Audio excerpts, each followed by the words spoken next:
Eamonn Doanghy, you've been very closely associated with the attempts to get corporation tax powers devolved to Northern Ireland. Why do you think this is so important, and what do you think it will do for small businesses as opposed to just the large businesses? A lower rate of corporation tax in Northern Ireland is going to give our economy an opportunity to grow. It's going to attract foreign direct investment because clearly they've indicated that that's a very important aspect in their foreign direct investment decisions. Our colleagues in the Republic of Ireland have a low rate of corporation tax for a long time, and the inward investment they've received even now is significantly higher than we've received in Northern Ireland. For small businesses, they may ask, well, why is it important to small businesses? A lot of small businesses maybe don't pay corporation tax, or if they do, they pay it at a small rate. It may not directly impact on small businesses, but small businesses will supply and provide services to large businesses, and the greater number of large businesses there are in Northern Ireland, the greater opportunity there is for small businesses to supply to those large businesses. And attracting foreign direct investment, which inevitably means large global businesses coming to set up and operate and stay for a long time in Northern Ireland, has to be a big advantage to the small business community in Northern Ireland. Looking at the economic strategy that was launched just recently, what do you think is contained in that will assist in the drive to increase foreign direct investment? The new draft economic strategy is obviously very important for the development of the economy in Northern Ireland, and it's good to see that the government in Stormont is taking the economy very seriously. I think one of the key aspects of that is corporation tax. Now, at the minute, it's not in the Assembly's power to deliver a lower rate of corporation tax. That has to come from Westminster. Westminster has to devolve the power to the Assembly. But it is very clear that if that power is devolved by Westminster, that the Assembly are willing to use that power to reduce the rate of corporation tax. And the economic strategy clearly indicates what the benefit of lower corporation tax will be for Northern Ireland, in that it will encourage existing local businesses to grow and to develop, and it will encourage large foreign direct investment to come and base themselves in Northern Ireland.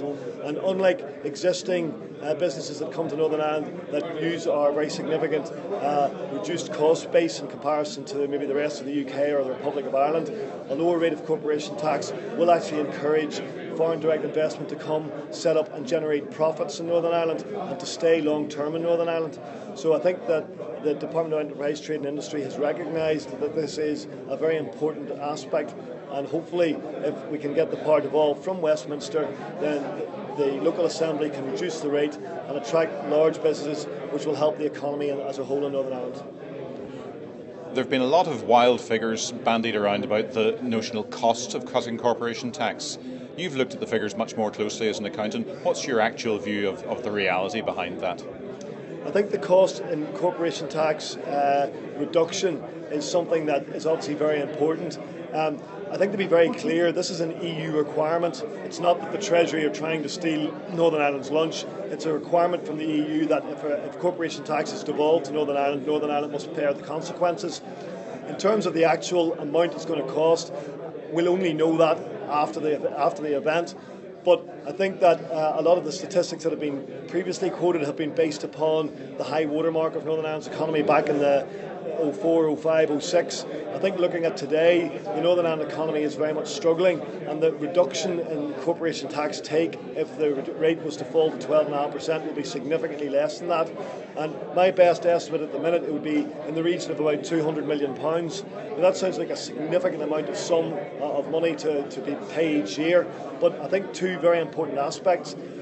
As a whole, Northern Ireland's Assembly has a variable spend of £10 billion a year. So £200 million is about 2% of that. So it's a very small percentage of Northern Ireland's budget would be spent on trying to put in place a policy that will hopefully grow Northern Ireland's economy over the next 10, 15, 20 years.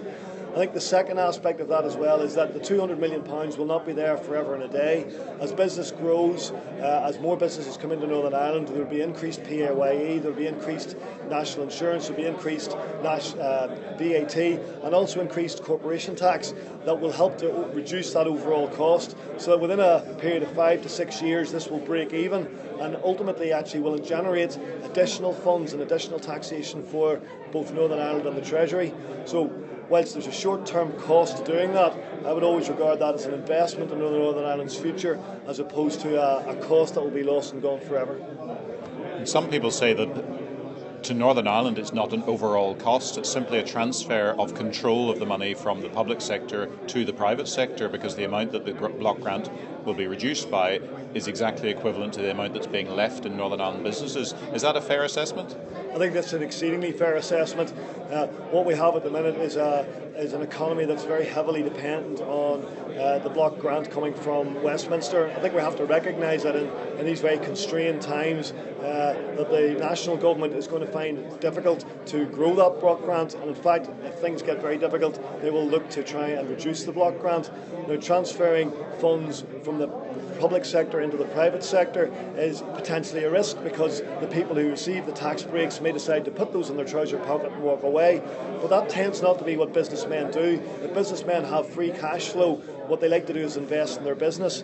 So I think a significant amount of the money that will transfer into the private sector as a result of reduced corporation tax will be reinvested in Northern Ireland business, and will result in Northern Ireland businesses growing and getting bigger and creating more employment. And ultimately, this objective is about creating long-term, well-paid, sustainable jobs. And I believe that that transfer from the public sector to the private sector will facilitate that greatly.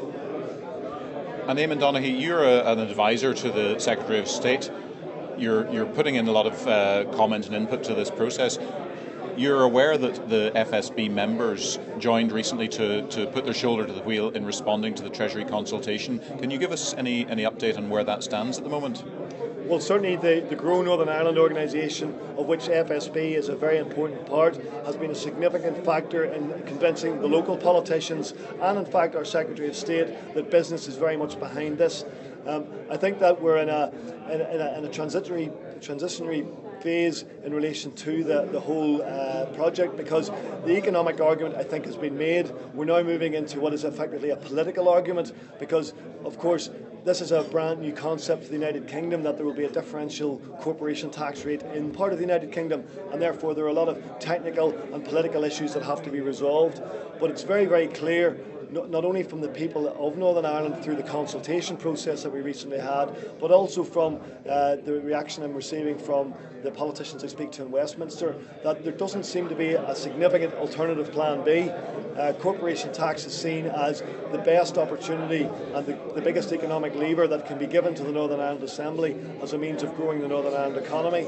So whilst it may appear that things are going a little bit slowly at the minute, there's a process to be followed, and hopefully over 2012 that process will come to fruition. And I'd like to think that at some stage we'll be in a position to have the Northern Ireland Assembly taking the decision to lower the corporation tax rate, but that requires the political will in Westminster, and hopefully 2012 will see that come to fruition.